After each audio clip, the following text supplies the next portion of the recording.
Hi, I'm Nicholas Solar from India, and I study Screen and Media Studies.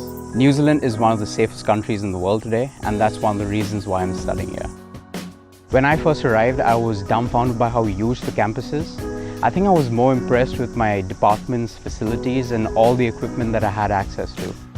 So Waikato definitely gave me the ability to learn practically, while also rendering me the space to conceptualize my own projects with continuous support from my professors. Well, there are a ton of opportunities here in New Zealand in the field of media. Most production houses here definitely require skilled cinematographers, skilled media designers, or even directors for that matter. In fact, I myself here work as a media designer for a startup in Hamilton.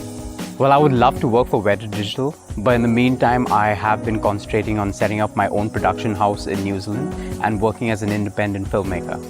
Absolutely love how diverse New Zealand is. I mean, since moving to Waikato, I've made a ton of Kiwi, Fijian, Filipino, Indian and Cambodian friends.